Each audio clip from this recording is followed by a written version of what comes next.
Ce que je voulais vous dire, c'est que l'organisation de cette journée est pour essayer d'amorcer un petit peu un changement. Notre gouvernement prépare une loi qui s'appelle la loi de l'adaptation de la société au vieillissement. Elle prévoit des mesures, elle prévoit un certain nombre de choses, mais qui ne sont pas encore mises en place. Ce que moi je vous propose juste aujourd'hui, c'est de prendre un instant et d'essayer de penser autrement, d'essayer d'envisager un petit peu le vieillissement d'une autre manière. Et pour cela, justement, c'est avec grand honneur que M. Van der Linden a accepté de venir pour nous ici à Millau, avec des péripéties pour arriver jusqu'à chez nous. Et il va vous exposer un petit peu un point de vue différent et essayer au moins pendant cette conférence de voir les choses autrement, et peut-être qu'on arrivera à impulser plus généralement un changement de représentation et de regard sur ce qu'est l'accompagnement de nos aînés et des personnes qui ont des troubles cognitifs qui sont problématiques. Alors effectivement, comme Mme Chiotti vous l'a dit, je vais vous raconter une autre histoire que celle qu'on vous raconte constamment concernant le vieillissement et ce qu'on appelle encore la maladie d'Alzheimer. Alors, je vous informe tout de suite, je vous préviens, qu'il y aura quelque chose d'un peu provocateur dans ce que je vais dire. Donc cela va vous, peut-être, un peu vous déstabiliser. Sachez que c'est le but.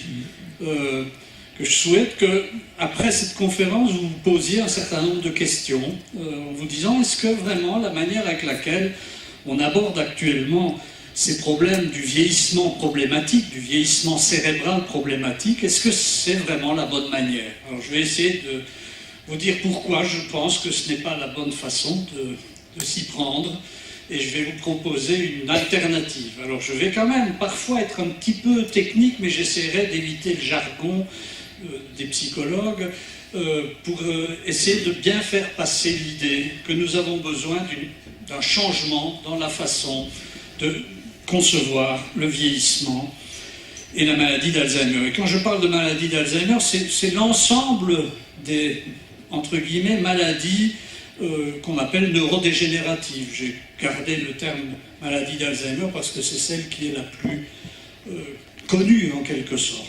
Alors, c'est quoi le modèle dominant que tous les médias transmettent, ce que j'appelle le modèle biomédical dominant? C'est la première chose, c'est de dire, nous allons vivre nous vivons un tsunami, une catastrophe, c'est-à-dire de plus en plus de cas de démence. Et quand on parle de démence, on parle donc bien, c'est un terme horrible, démence, hein, vous en conviendrez.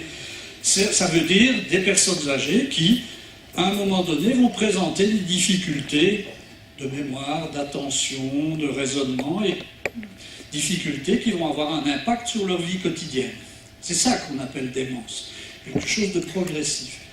Donc, on nous annonce un tsunami de cas de démence qui va submerger les familles, les systèmes de soins de santé, et qui va imposer un fardeau, vous imaginez le terme, un fardeau insupportable.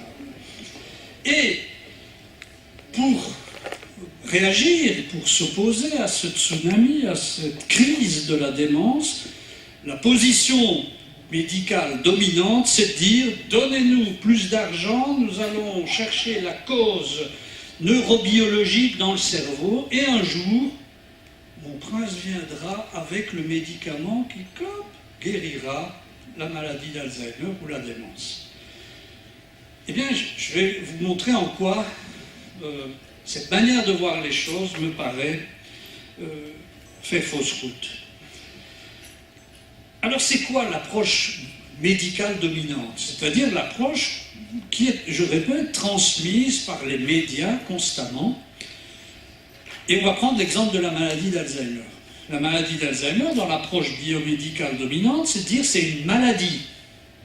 C'est une maladie qui a une cause précise, qui a des symptômes précis. Et vous le savez, très vraisemblablement, vous savez qu'on va associer la maladie d'Alzheimer à des problèmes de mémoire.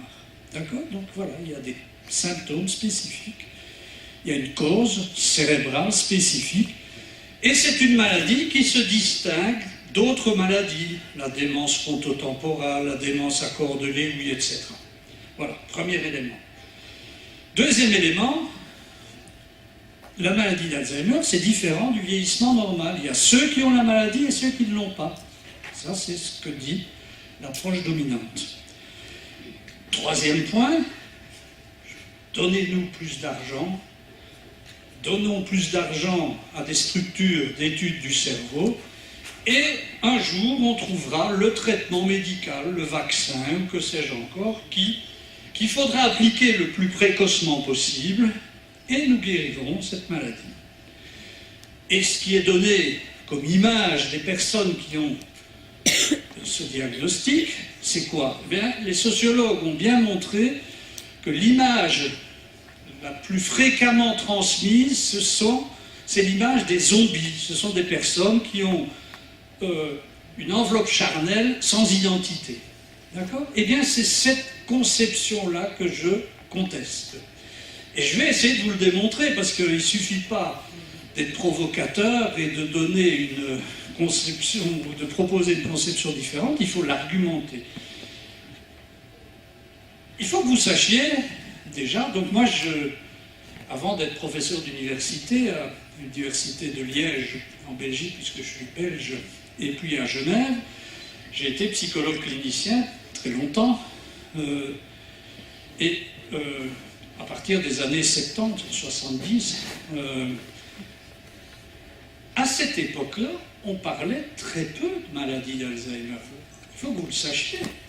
Dans les années 70, on renvoyait la maladie d'Alzheimer à des cas extrêmement rares de personnes qui avaient des troubles de mémoire, etc., une détérioration de leur fonctionnement cognitif, intellectuel, mais à 40, 45, 50 ans. Et c'est typiquement ce qu'a montré Alois Alzheimer, qui a donné son nom à cette prétendue maladie spécifique.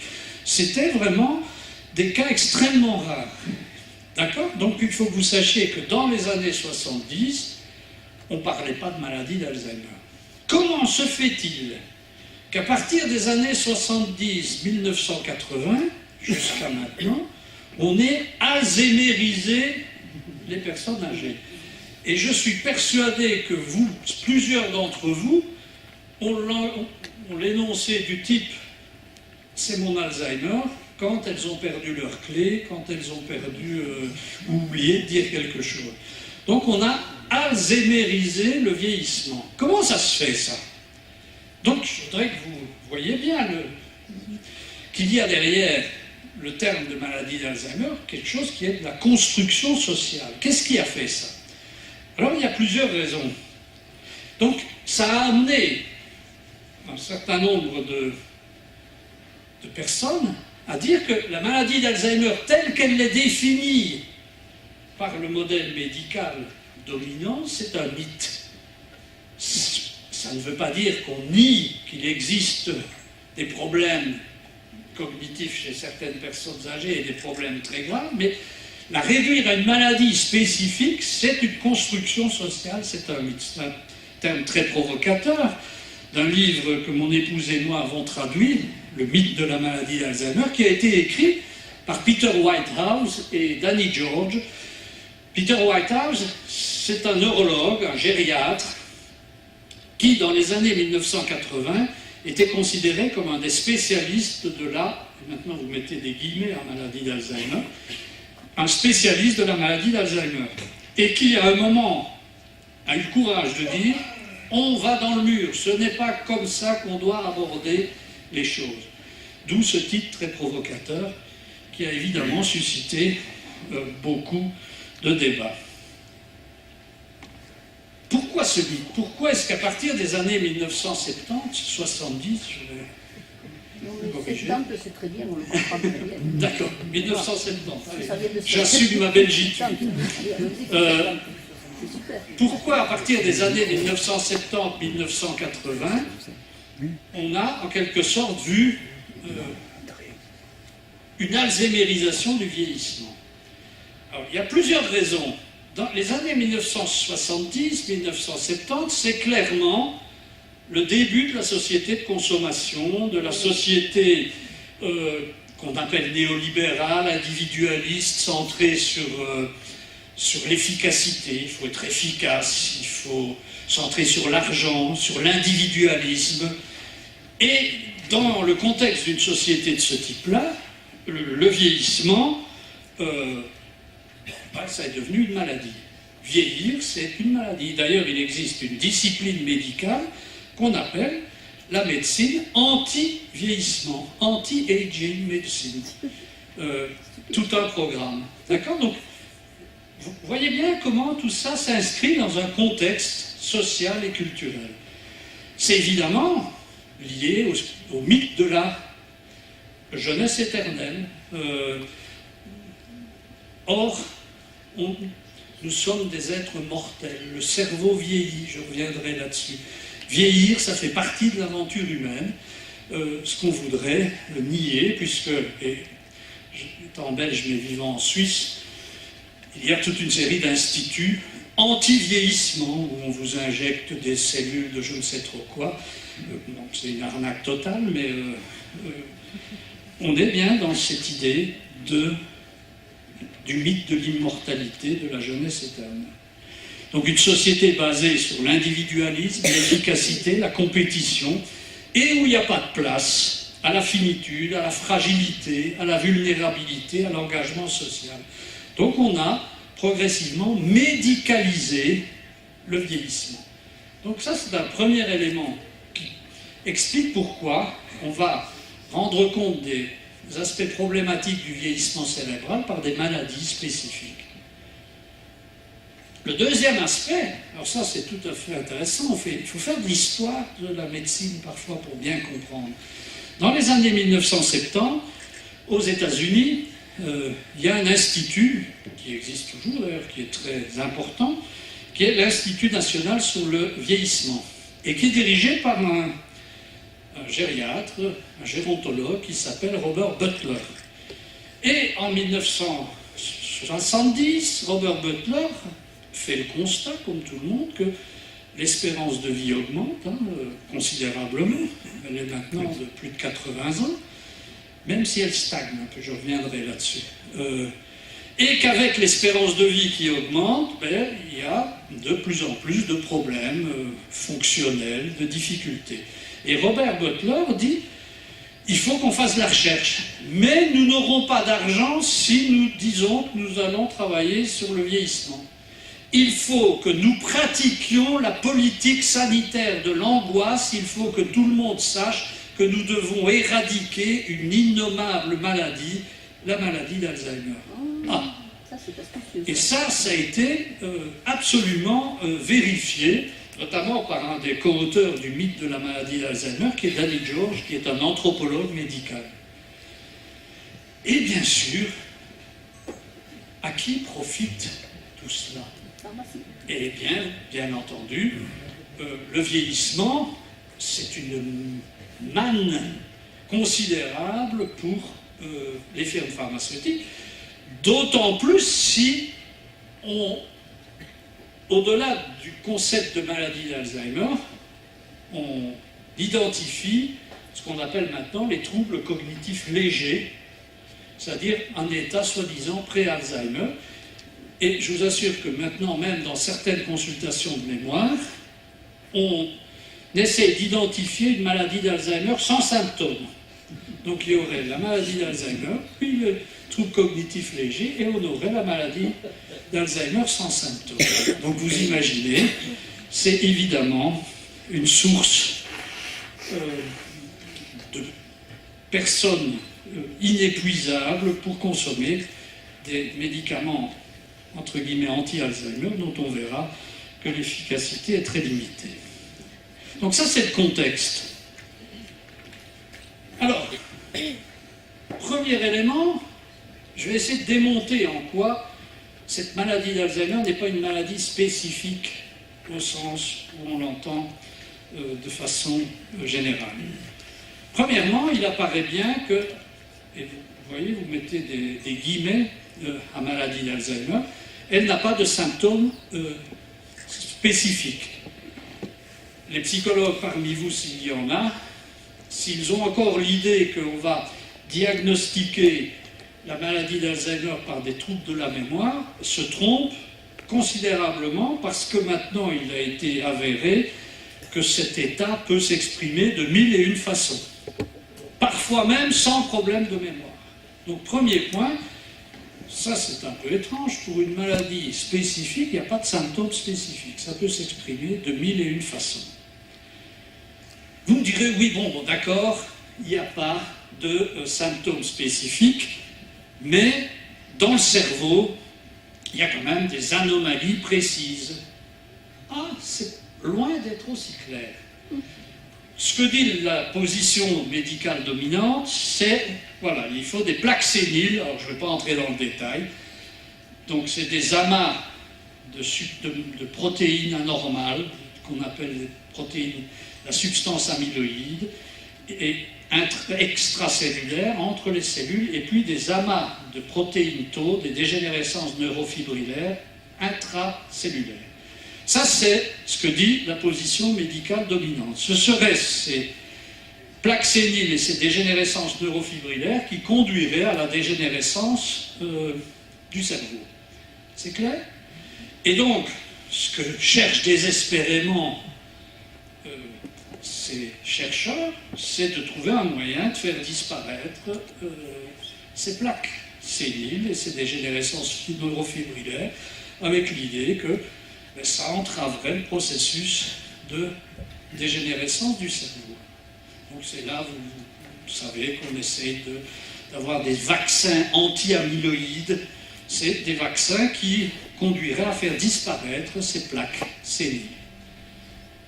Est-ce que cela est raisonnable? Eh bien non.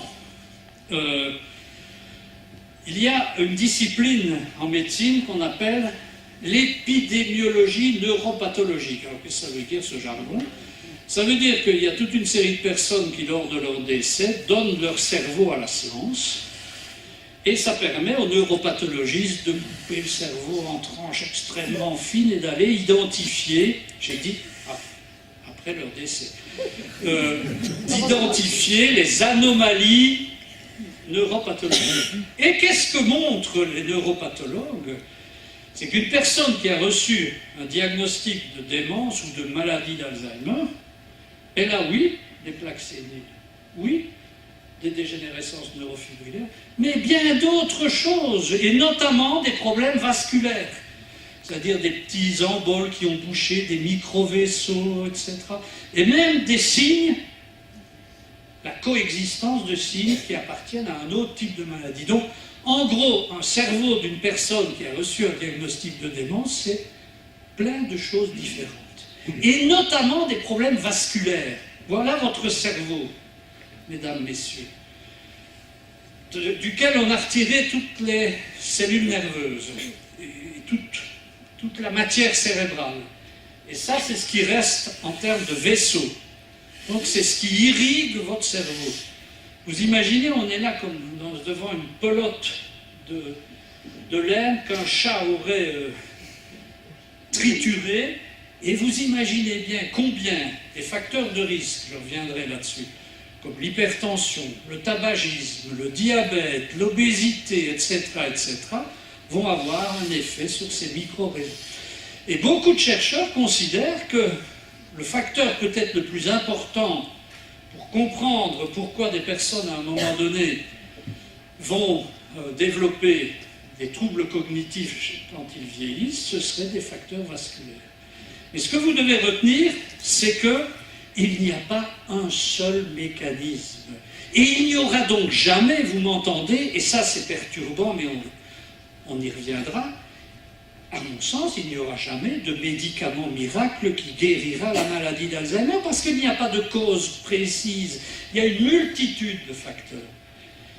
Bien sûr, il pourra y avoir, et je l'espère, un certain nombre de médicaments qui vont ralentir, qui vont jouer sur tel ou tel aspect, mais il n'y aura jamais de médicament miracle. C'est croire qu'un jour, comme je le dis, mon prince viendra, et hop, on guérit? Non, parce que tout ça dépend de multiples mécanismes. Est-ce que c'est clair? Oui.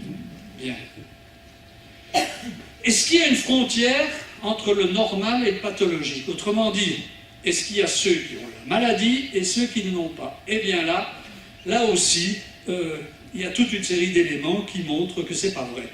Par exemple, chez des personnes qui ont plus de 80 ans, quand on essaye d'aller à la recherche de ces dépôts de plaques amyloïdes, des plaques séniles, à plus de 80 ans, un grand nombre de personnes, plus de 60%, ont des plaques amyloïdes sans avoir de démence, sans avoir de... Autrement dit, un neuropathologue qui verrait ça dirait « mais ça, c'est une personne qui a la maladie d'Alzheimer ». Eh bien non. D'accord? Donc, on voit bien qu'il n'y a pas une frontière nette au-delà de laquelle votre ticket n'est plus valable et vous êtes Alzheimer, comme on dit, et une frontière en deçà de laquelle vous êtes soi-disant personne âgée normale. Il y a des recouvrements, tout ça se fait sur qu'on appelle un continuum, et il n'y a pas une frontière. Est-ce que c'est clair aussi, cet aspect-là? Bien. Et quand on regarde les difficultés cognitives des personnes qui ont eu le diagnostic de maladie d'Alzheimer, et en gros, si moi je regarde mes difficultés cognitives de personnes qui ont 64 ans, j'ai des difficultés pour récupérer les noms de personnes connues. Ah, comment il s'appelle cet acteur? Mais c'est pas vrai, je ne connais que lui. Donc ça vous dit quelque chose, hein, à certains d'entre vous, ou à certaines. Eh bien, ça, c'est des difficultés qu'on va retrouver dans la prétendue maladie d'Alzheimer, mais de façon plus grave. Donc en gros, il n'y a pas une frontière qualitative entre des difficultés chez des personnes âgées tout venant et des personnes qui auraient un diagnostic, c'est des différences quantitatives. Les difficultés sont plus importantes. Donc, faire une frontière entre celui qui a la maladie et celui qui ne l'a pas, c'est quelque chose de tout à fait arbitraire. Là aussi,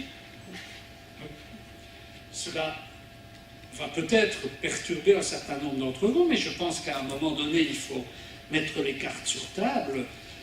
Il y a actuellement 5 médicaments agréés par la haute autorité française qui sont des médicaments anti-Alzheimer.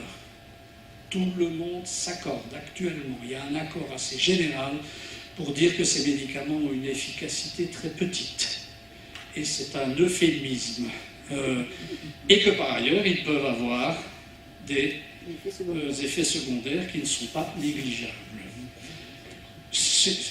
Il suffit d'aller voir sur le site de la Haute Autorité de Santé française, hein, votre Haute Autorité de Santé, ils ont fait une évaluation de l'efficacité de ces médicaments. Et ils concluent effectivement à une efficacité extrêmement réduite. La question qu'on doit se poser face à un constat de ce type, c'est pourquoi on continue à les prescrire avec des coûts considérables qu'on pourrait allouer cet argent à bien d'autres choses, à changer les EHPAD, enfin on reviendra là-dessus, à donner plus de poids aux psychologues pour des interventions psychosociales, etc. Est-ce que c'est clair?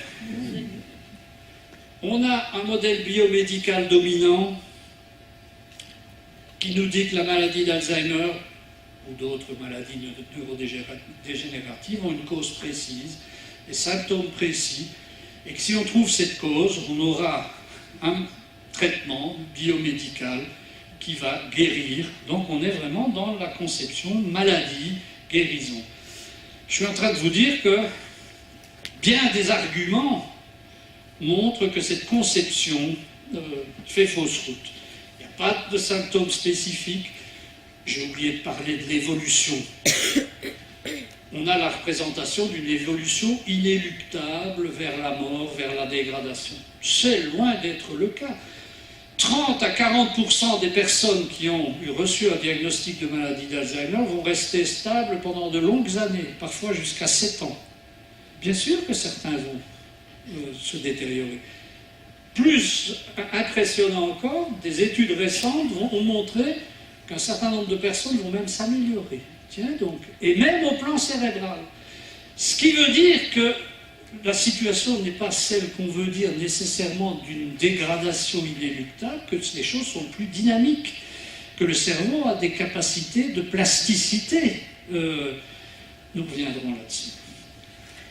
Donc pas de symptômes spécifiques, pas de cause neurobiologique spécifique. Le cerveau d'une personne qui a reçu un diagnostic de maladie d'Alzheimer, dans la majorité des cas, il a toute une série d'anomalies de types différents, montrant qu'on est en face de mécanismes différents, y compris des mécanismes vasculaires, donc qui touchent les vaisseaux qui alimentent le cerveau.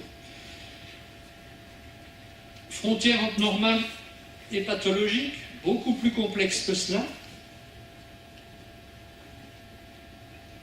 puisque un certain nombre de personnes qui n'ont pas de démence, des personnes âgées qui vivent encore de manière autonome, etc., quand on regarde leur cerveau, eh bien, elles peuvent avoir les signes qu'un neuropathologue interprétera comme étant le signe d'une maladie d'Alzheimer, alors que ce n'est pas le cas du tout.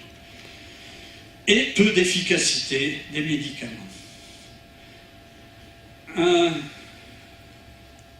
autre élément très important, ce sont des études épidémiologiques sur des dizaines de milliers de personnes. Quand on fait des études épidémiologiques, c'est plusieurs milliers de personnes qui sont suivies dans la durée, je ne sais pas, sur 10 ans, 12 ans, parfois plus.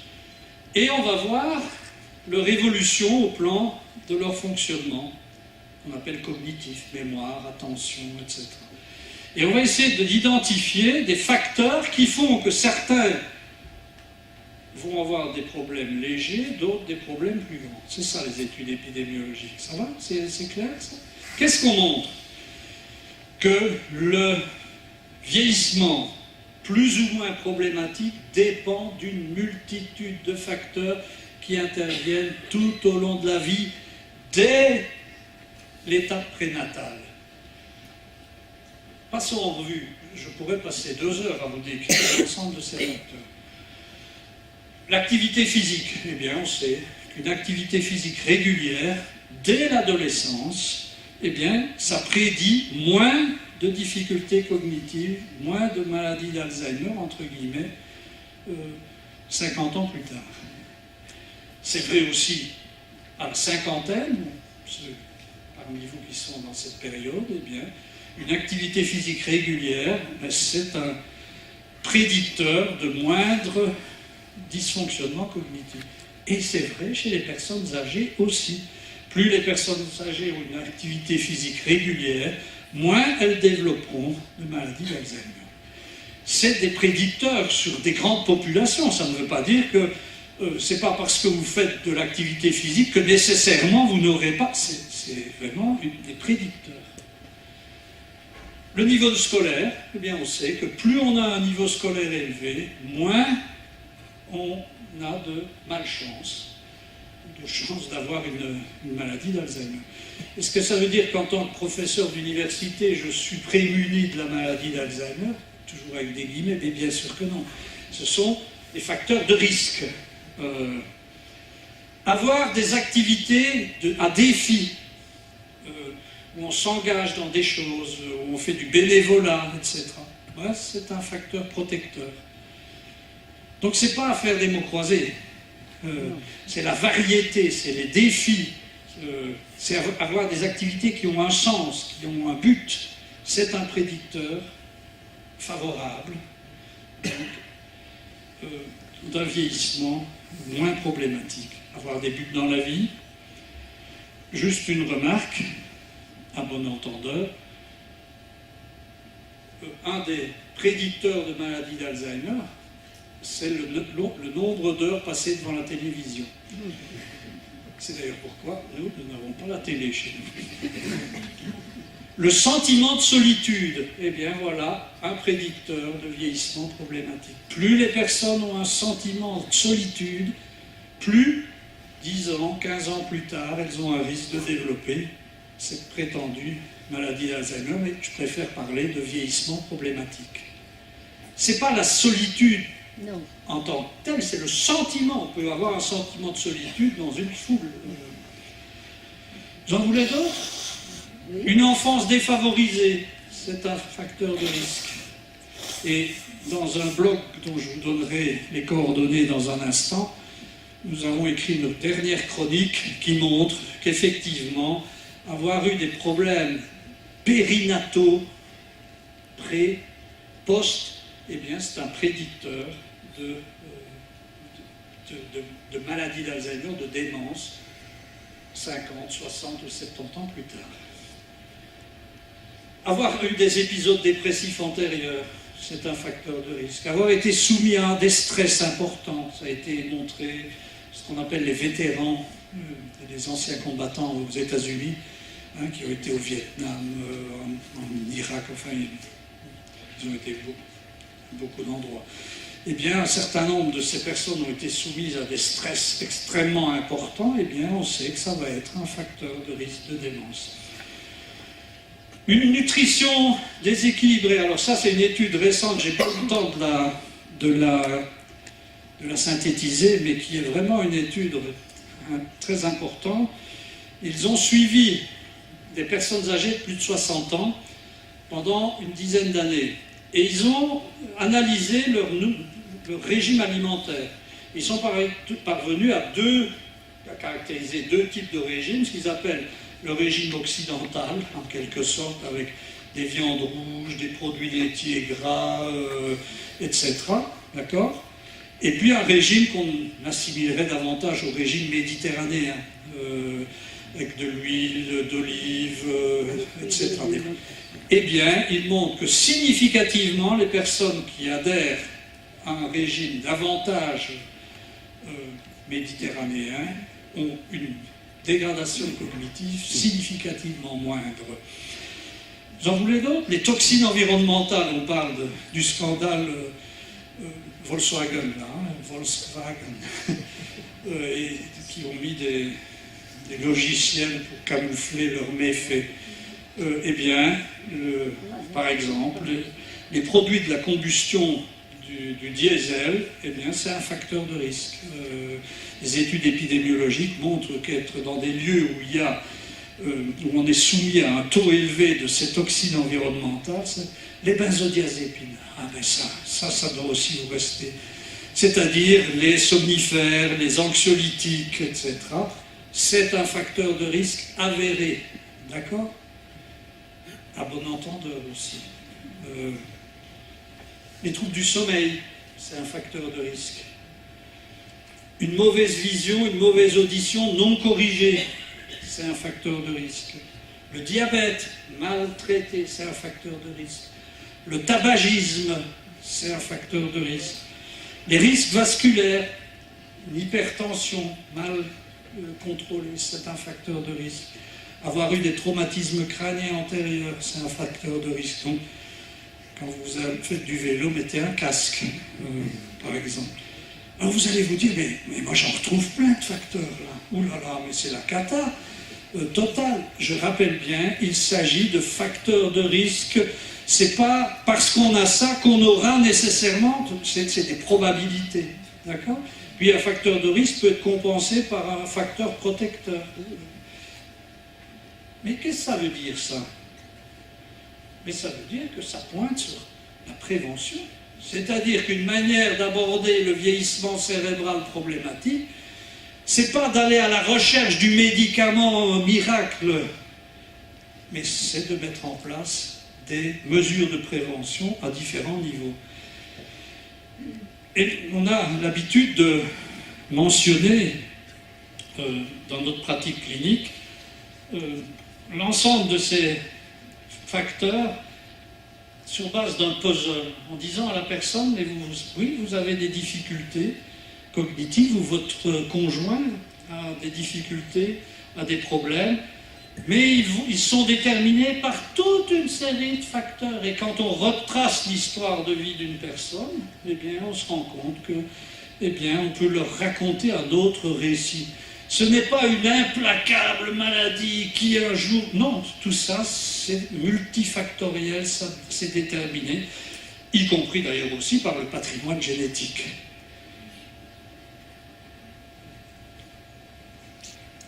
En 2015, donc très récemment, des collègues hollandais, parmi tous ces facteurs, quels sont ceux qui sont les plus prégnants?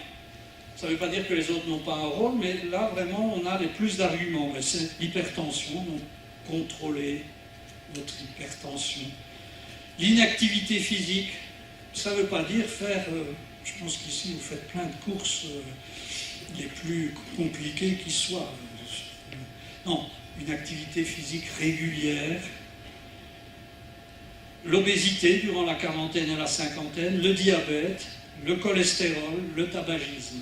Ça ne veut pas dire que les autres n'ont pas un rôle, mais là au moins, il y a quelque chose à faire directement sur la prévention. Et des auteurs ont modélisé en montrant que si on parvenait à réduire ne fût-ce que 10% la prévalence de tout ça, on diminuerait à un moment donné le risque de maladie d'Alzheimer. D'accord ? Ah, vous pourriez me poser une question, je vais essayer de ne pas être trop logoréique. On a commencé tard, hein, donc j'ai un peu de rabiot. Vous pourriez me dire, oui, mais ça c'est vrai pour la démence de la personne âgée, mais qu'en est-il de la démence précoce? C'est-à-dire la maladie d'Alzheimer qui arrive chez les personnes à 50 ans, 55 ans, voire même avant, 45 ans. Eh bien, c'est strictement la même chose, c'est une approche multifactorielle.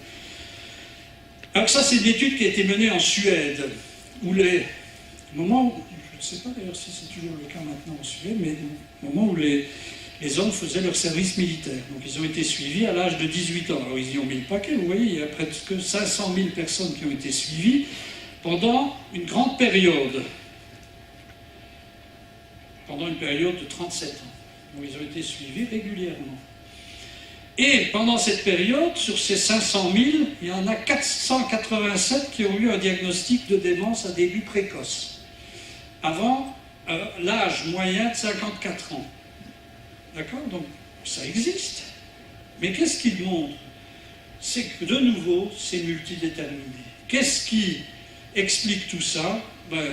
Un faible niveau de fonctionnement cognitif antérieur, donc quand ils avaient 18 ans, une petite taille, alors ça que les petits ici ne font pas, mais la petite taille, c'est une mesure qui est prise quand même comme une mesure d'évolution intra-utérine. Donc c'est quand même une mesure de développement. La pression artérielle systolique élevée, des cas de démence paternelle, c'est un facteur de risque, mais c'est un tout petit facteur de risque, mais tout petit. C'est celui qui explique le moins. Intoxication aiguë à l'alcool, donc binge drinking, vous voyez, l'alcoolisation aiguë des adolescents, de ce point de vue-là, c'est une catastrophe. L'intoxication aiguë à une drogue, avoir eu un accident vasculaire cérébral, l'utilisation de neuroleptiques, c'est un facteur de risque, et avoir eu une dépression, c'est un facteur de risque. Donc, même chez les personnes qui développent une démence à un stade précoce, c'est aussi une conception plurifactorielle qu'il faut défendre. Et plus récemment, les mêmes auteurs ont montré le rôle d'un traumatisme crânien et d'une faible aptitude cardiovasculaire, toujours sur les mêmes populations. Alors voilà, tout ça nous a amené, mon épouse et moi, à rédiger un ouvrage pour penser autrement le vieillissement. Une autre approche du vieillissement. Et de façon plus économique, puisque ça c'est gratuit, puisque nous avons fait un blog, que je vous mets les références, et vous aurez des descriptions de tous les travaux que nous avons essayé de résumer pour montrer en quoi l'approche biomédicale se trompe. Donc, Je vous incite, si le cœur vous en dit.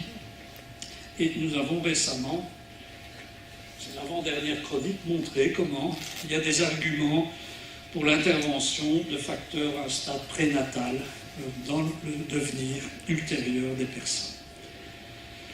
Alors c'est quoi cette autre approche? Bon, c'est pas très sophistiqué mon graphique.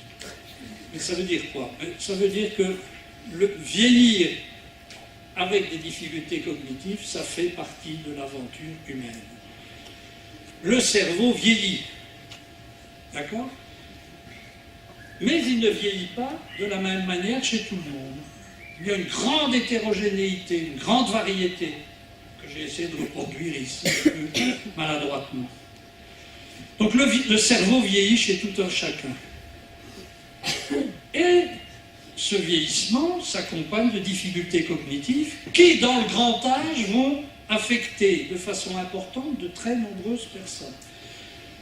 Il faut que vous sachiez, les plus jeunes parmi vous, là, tout derrière, qui se sont mis près du radiateur, qu'à 90 ans, 50% des personnes ont une démence. Je ne sais pas si vous vous rendez compte. Donc ça devient la norme. Et ceux qui n'ont pas une démence, ça ne veut pas dire qu'ils n'ont pas de problème cognitif. Ils en ont.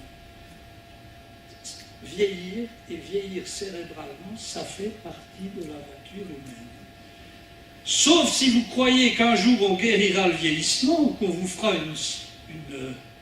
une greffe de cerveau, le cerveau vieillit. Nous sommes mortels. À 90 ans, eh bien, c'est la norme d'avoir des problèmes cognitifs. On peut ne pas en avoir si on meurt avant, pour une autre cause. Voilà. Mais in fine, on aura des problèmes cognitifs. Ça fait partie de l'aventure humaine. Et quand on pense à ça, ça change fondamentalement la manière avec laquelle on voit les difficultés cognitives. Bien sûr, comme je l'ai dit, l'importance des problèmes cognitifs, il varie considérablement d'une personne à l'autre. Chez certains, ça va se dégrader très rapidement, chez d'autres, ça va se stabiliser, chez d'autres, ça va même s'améliorer.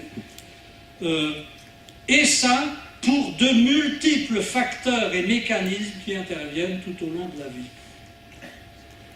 Donc, je répète, croire qu'il y aura un médicament miracle, c'est un peu comme si on pensait qu'on allait guérir le vieillissement. D'accord? Ça ne veut pas dire que je rejette la recherche neurobiologique, loin de là, mais une recherche neurobiologique qui assume vraiment la complexité des phénomènes.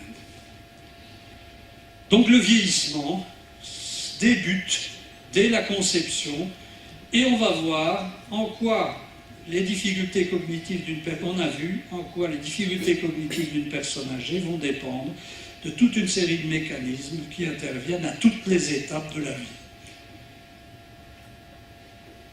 Je pense, avant de voir les implications pratiques, j'ai encore un quart d'heure. Oui? On a commencé un quart d'heure en retard. Voilà. Je pense que ça conduit à une conception plus humaniste, moins réductrice du vieillissement, en pensant que vieillir fait partie de l'aventure humaine, qu'il faudrait envisager une société où les personnes âgées ont toute leur place, même avec des problèmes cognitifs importants. On reviendra sur les structures d'hébergement à long terme, EHPAD ou EMS en Suisse. Et même avec des problèmes cognitifs importants, des personnes âgées ne sont pas des zombies. Elles gardent une identité, elles gardent une capacité de communication, si on prend le temps et les moyens pour y accéder. Le monde n'est pas divisé entre ceux qui ont la maladie d'Alzheimer et ceux qui ne l'ont pas. Ce que j'essaie de vous dire, c'est que nous sommes tous vulnérables. Peu ou prou, notre tour viendra. Si nous ne mourrons pas avant d'une crise cardiaque, d'un cancer ou que sais-je encore.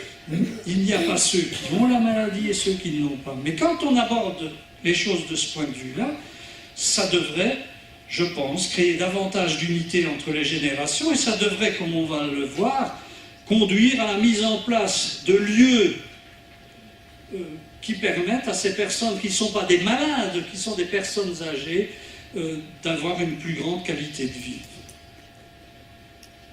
Alors ça conduit dans notre pratique clinique à concevoir les choses de manière très différente. Qu'est-ce qu'on peut dire à une personne? Dans les structures traditionnelles, biomédicales, on va aller à la recherche du diagnostic de maladie d'Alzheimer et puis on va l'annoncer, plus ou moins, dans de bonnes conditions. Nous, on ne fonctionne pas du tout comme ça. D'abord, on rappelle que vieillir, ça fait partie de l'aventure humaine, que le cerveau vieillit, qu'avoir des difficultés cognitives, c'est normal, que la personne peut avoir des difficultés plus ou moins importantes, et on ne cache pas qu'il peut y avoir des difficultés importantes, mais que c'est déterminé par de nombreux facteurs. Rappelez-vous le puzzle, plein de choses. Et tout ça, c'est individualisé. Les facteurs, ils vont intervenir de façon individualisée chez chaque personne. C'est dire à ces personnes, oui, vous avez des difficultés dans tel domaine, mais regardez tout ce qui reste préservé. Regardez tout ce qui va bien encore. C'est-à-dire, on n'est plus dans une approche qui est strictement déficitaire. Et même chez des personnes qui ont des troubles très très importants, le défi, c'est toujours de voir, tiens, qu'est-ce qui est préservé? On peut bien vivre avec des difficultés cognitives. On peut avoir du bonheur, on peut avoir de bonnes relations avec ses proches, on peut encore avoir des moments de plaisir. On ne peut pas avoir des moments de plaisir ou du bonheur ou bien vivre avec un diagnostic d'Alzheimer, parce qu'il charrie avec lui tous les stéréotypes les plus catastrophiques. Il existe différentes démarches, je vais y revenir, susceptibles de ralentir ou d'atténuer l'impact des difficultés cognitives, et les psychologues ont mis en place toute une série de moyens pour optimiser le fonctionnement des personnes. Mais une des démarches les plus importantes, c'est de rester partie prenante dans la société, de continuer à s'engager. Peter Whitehouse, dont je vous ai parlé, qui a écrit le livre « Le mythe de la maladie Alzheimer », il a élaboré avec son épouse, Catherine Whitehouse, une école intergénérationnelle dans laquelle même des personnes qui ont reçu un diagnostic de maladie d'Alzheimer ou qui sont dans des EHPAD viennent dans les écoles pour aider des enfants à apprendre à lire, des enfants en difficulté. Ils travaillent à Cleveland, un lieu pas simple. Et nous-mêmes, je vous en parlerai dans un instant, on a créé une association où effectivement on promeut les relations intergénérationnelles et on donne à ces personnes âgées une sorte de mission de transmission, même quand elles ont des troubles cognitifs. Et bien sûr, c'est mettre en avant les capacités préservées. Alors rapidement, on met des sommes considérables pour essayer de chercher le traitement curatif. On met des sommes considérables pour prescrire des médicaments dont on sait qu'ils ont peu d'efficacité et qu'ils ont des effets secondaires qui peuvent être graves. Eh bien, je pense que ces centaines de millions d'euros, on pourrait les allouer à la prévention, à la mise en place d'interventions psychologiques individualisées et à changer de culture dans les structures d'hébergement à long terme. Dans les 5 minutes qui viennent, je voudrais peut-être rapidement passer en revue ces 3 points.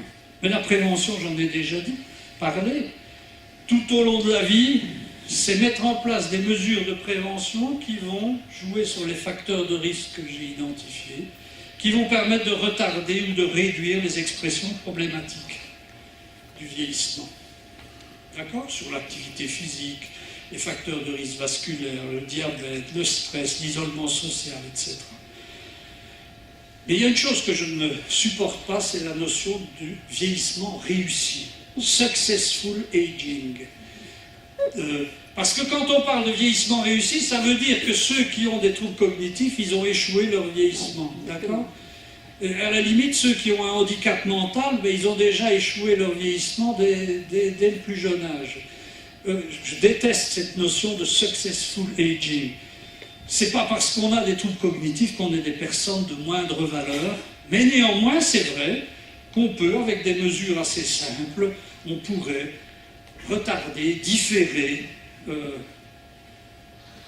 les expressions les plus problématiques du vieillissement, mais on ne va pas les différer et les retarder indéfiniment. Un jour, en dépit des mesures de prévention, on aura des troubles cognitifs, pour autant qu'on vive suffisamment vieux pour les avoir. C'est l'activité physique, c'est les relations intergénérationnelles, c'est un point clé, on y reviendra peut-être dans les questions. C'est les activités à défis variés, c'est la nutrition, j'en ai parlé. C'est les facteurs de risque cardiovasculaire, hypertension, diabète, tabagisme, dépression, stress, les inquiétudes, les médicaments comme les benzodiazépines, les neuroleptiques, le sommeil, etc. Ceci dit, vous savez qu'on nous dit « Ah, mais il y a un nombre croissant de personnes avec démence ». Ce n'est pas tout à fait vrai. Si on regarde les personnes qui sont nées dans le second quart du XXe siècle par rapport à des personnes qui sont nées dans le premier quart, eh bien on voit qu'en fait, il y a une diminution des taux de prévalence. Et ça a été lié à quoi? À une augmentation des niveaux de scolarité, une meilleure prévention des maladies cardiovasculaires et d'autres facteurs sur lesquels je ne vais pas m'étendre. Mais donc, dire qu'on va vers un accroissement, avec des mesures de prévention, on pourrait ralentir, diminuer le taux de prévalence. Des interventions psychologiques taillées sur mesure, c'est ce que vont proposer les psychologues qui vous ont accueillis aujourd'hui. C'est-à-dire, moi je ne crois pas au traitement miracle, hein. Je ne crois pas aux médicaments miracles et je ne crois pas au programme miracle. Soyons clairs, tous ceux qui se prévalent du traitement psychologique miracle, je n'y crois pas rien. Je ne crois pas en cela. Parce que toute présentation de difficulté est individualisée. Il faut tailler sur mesure en fonction des difficultés particulières d'une personne. Qu'est-ce que ça veut dire des interventions psychologiques taillées sur mesure, psychosociales? Je vais vous donner un exemple rapide. C'est une étude qu'on a fait avec un de mes doctorants, et avec mon épouse d'ailleurs. C'était une dame de 70 ans qui a reçu un diagnostic de maladie d'Alzheimer. Elle présentait d'importantes difficultés de mémoire, et en plus des symptômes dépressifs et ce qu'on appelle une apathie. Pas d'intérêt à rien, ne sait plus rien. Problème de sommeil, perte d'appétit. Et dans l'approche biomédicale dominante, on lui aurait donné des antidépresseurs, on sait que ça ne marche pas chez ces personnes âgées, on aurait donné des anti-Alzheimer, et nous on s'est dit, et effectivement cette dame a reçu ça sans effet. On a essayé de voir dans son histoire, et on s'est rendu compte que cette dame c'était une grande tricoteuse, vraiment une grande spécialiste du tricot. Et elle ne tricotait plus. On s'est demandé, mais pourquoi elle ne tricote plus, cette dame-là? Alors, la réponse biomédicale, c'est de dire, elle est déprimée, elle perd d'intérêt. On s'est rendu compte qu'en fait, ce n'était pas ça du tout. On a d'abord fait une évaluation donc, de la psychologie du tricot. Parfois, la psychologie dans la vie quotidienne, ça veut dire faire des analyses d'activités quotidiennes. Elle avait une bonne connaissance concernant le tricot, tous les différents points, mousses, enfin, etc. Elle avait une bonne connaissance procédurale, elle savait manier les aiguilles, il n'y avait aucun problème, mais ce qu'elle ne pouvait pas faire, du fait de difficultés attentionnelles, pour faire bref, c'est gérer un tricot, un patron. Voilà un patron de tricot, mesdames, c'est ça. C'est très compliqué, oui. Parce qu'il faut pouvoir se transposer dans l'espace, se dire tiens, ça doit être répété, ça, il faut tenir en mémoire le nombre de mailles. Donc elle ne pouvait plus faire ça, donc elle n'a plus tricoté. Eh bien nous, ce qu'on a fait, on a agrandi, on a recollé les différents patrons pour qu'elle ait une vue d'ensemble, on a noté le nombre de mailles pour qu'elle ne l'ait pas à retenir, on a fait toute une série de simplifications. Résultat des courses, beaucoup moins d'erreurs dans le tricot, elle a recommencé à tricoter à domicile et à 3 mois, disparition des symptômes dépressifs, des problèmes d'initiative, etc. Alors ne me faites pas dire qu'il faut faire du tricot avec tout le monde, que ça va marcher avec tout le monde, c'est bien plus compliqué que ça. Mais ça montre simplement qu'une approche biomédicale aurait traduit sa perte d'intérêt à la maladie, alors qu'en fait, c'est parce qu'elle était incapable de gérer le tricot. Et puis si on la remet en capacité de, eh bien, elle se remet à tricoter. Bien sûr, ça veut dire, j'ai encore pour 3-4 minutes, ça veut dire, dans ce processus d'intervention, une part active aux proches aidants, puisque c'est la journée des aidants, aider à mettre en place un environnement physique adapté, c'est-à-dire faire des visites au domicile pour voir comment on pourrait élaborer un environnement qui permette de compenser certaines difficultés, aider à utiliser des aides externes, un carnet mémoire, etc. Donc faire en sorte que la personne proche soit vraiment une personne qui puisse aider à cela. Choisir les bonnes conditions d'interaction, je prends cet exemple classique, je radote, c'est le privilège de l'âge. Imaginons Auguste qui est en train de couper son steak, il a un peu de l'arthrose, il a des problèmes de manipulation de la fourchette, et puis Julie lui dit Auguste, notre fille viendra dimanche.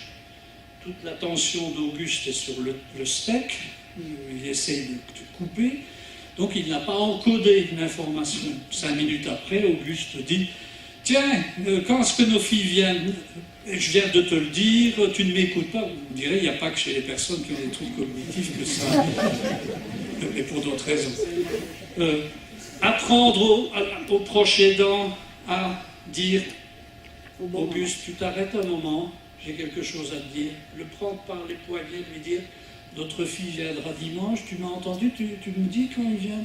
C'est-à-dire toutes des petites mesures ainsi qui vont faciliter l'entrée en mémoire, qui vont faciliter les interactions, la compréhension. Accompagner, apprendre aussi aux proches aidants à focaliser sur le positif, c'est-à-dire ce qui permet à la personne de garder une identité positive. Tout ça, c'est des choses que les psychologues peuvent faire. C'est évidemment aussi accompagner les proches, et ça je ne vais pas insister, c'est ce que les collègues ici font, mais il y a un terme que je n'aime pas, c'est le terme de fardeau. On dit, voilà, les proches aidants ont un fardeau. Non, les proches aidants ont des difficultés, ont de la souffrance, sûrement, oui, d'accord, mais aussi, on peut encore vivre des moments de complicité, d'intimité, avoir de l'humour. On peut aussi se développer en tant qu'aidant, c'est-à-dire c'est aussi une source de développement personnel. Et un certain nombre d'aidants disent finalement, oui, ça a été un choc pour moi, mais finalement ça m'a éclairé sur ce que je suis, ça me permet de me développer aussi en tant que personne. Donc c'est aider à devenir un alchimiste du quotidien, comme dirait un de mes collègues belges, pour transformer le quotidien en or, les petits moments du quotidien. Et tout ça, c'est des choses qui découlent d'une autre conception du vieillissement. Je ne vais pas m'étendre là-dessus. C'est aussi, évidemment, des interventions qui vont, en quelque sorte, apprendre à vivre, à bien vivre avec une démence. Vous voyez, c'est ça le défi, c'est apprendre à bien vivre avec des problèmes cognitifs.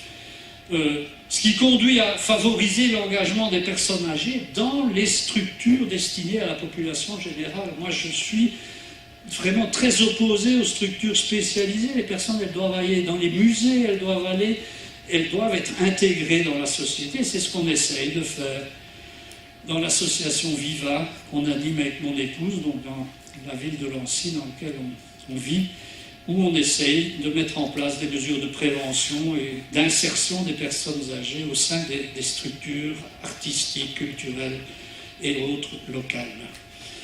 Venons-en au dernier point et je termine. C'est la nécessité absolue de changer de structure dans les de culture dans les structures d'hébergement à long terme. C'est-à-dire passer d'une approche qui est centrée sur la sécurité, sur la médicalisation, sur l'uniformité. Tout le monde doit faire tout, il faut remplir la fiche des soins corrects, à une approche davantage centrée sur la personne, ses aspirations, sa qualité de vie, son sentiment de contrôle et sur l'ouverture vers la société.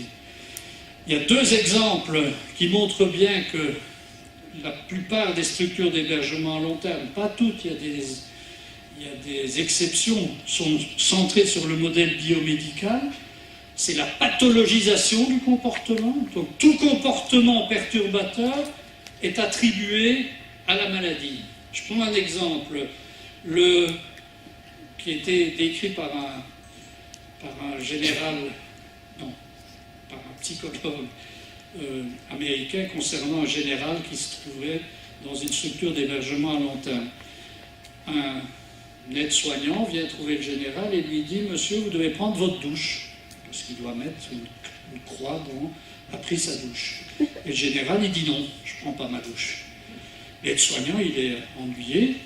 Il dit si, vous devez prendre votre douche. Et le général dit non. L'aide-soignant insiste et le général gifle l'aide-soignant qui s'en va, la queue en plégeant, en se disant, en allant dire à l'infirmier ou à l'infirmière, monsieur tel m'a giflé. Résultat des courses, interprétation du comportement en termes médical. C'est sa démence et on le neuroleptise. On va le neuroleptiser. Alors qu'en fait, c'était un signe de santé. Finalement, on aurait dû interpréter ce comportement comme il est inacceptable de me traiter comme ça, je ne suis pas un gamin. Vous voyez, on aurait dû au contraire montrer qu'il y avait là un comportement qui était interprétable et normal. Deuxième et dernière chose, pour montrer l'approche biomédicale, c'est la surcharge médicamenteuse. Vous savez qu'en Belgique, et c'est vrai en France, et vrai en Suisse, ça a été relevé, en moyenne, chaque personne dans une structure d'hébergement à long terme prend 8,4 médicaments simultanément, vous voyez, antidépresseurs, benzodiazépines, neuroleptiques, etc., etc., etc. Il y a bien sûr là quelque chose qui ne va pas. Alors je vais être impertinent. Mais voilà une chose qui, à mon avis, est le reflet de l'inadéquation de ce qui se passe dans les structures d'hébergement. Au lieu d'amener les personnes âgées à avoir des relations avec d'autres, avec des animaux, avec des plantes, eh bien on va les confronter à ce phoque qu'on peut gratouiller, qui fait des bruits, etc. Et donc, vous voyez, c'est inadmissible ce genre de choses. On en arrive à ce type de moyens absolument infantilisant parce qu'on ne met pas en place les comptes. Vous en voulez d'autres? Le snoozelen. Et voilà, on va stimuler les personnes âgées avec des lumières qui clignotent, des colonnes à eau de multicolores, alors qu'un jardin avec des fleurs, la campagne, se promener, etc., pourrait être tout aussi stimulant et moins réducteur en termes de moyens.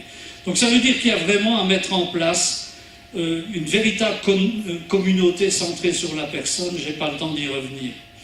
Et vous verrez sur le blog qu'on a rédigé des chroniques qui expliquent le fonctionnement d'un EMS, donc d'un EHPAD, tout près de chez nous, donc tout près de Genève, qui reçoivent 40 personnes que personne d'autre ne veut par ailleurs, aucune autre structure. Ce sont donc des personnes incontinentes, avec des problèmes très importants, et qui vivent dans un lieu qui est une maison, vraiment un lieu de vie, où on leur donne le choix. Ils peuvent se réveiller n'importe quand jusqu'à 10 heures, ils peuvent choisir les vêtements, enfin, je n'ai pas le temps de décrire l'ensemble des principes qui gouvernent ce type de structure. Je dirais simplement deux choses. La première, c'est que cette structure reçoit le même financement que les autres structures. C'est donc pas un problème de financement, c'est un problème de décision de mettre en place des structures centrées sur la personne. Et la deuxième chose, c'est que ces personnes, le taux de médicaments a diminué drastiquement. Je rappelle, ce sont des personnes qui ont les problèmes les plus importants qu'on puisse imaginer. Il y en a 2 seulement qui prennent des somnifères sur les 40, alors que précédemment, c'était quasi tous. Voilà, je vais arrêter là. Je suis bavard comme à l'habitude. Je rappelle que vous pouvez trouver davantage d'informations sur notre blog Mythe Alzheimer. Vous aurez une description assez précise des travaux que j'ai mentionnés et des raisons pour lesquelles je pense qu'il faut penser autrement dit ici.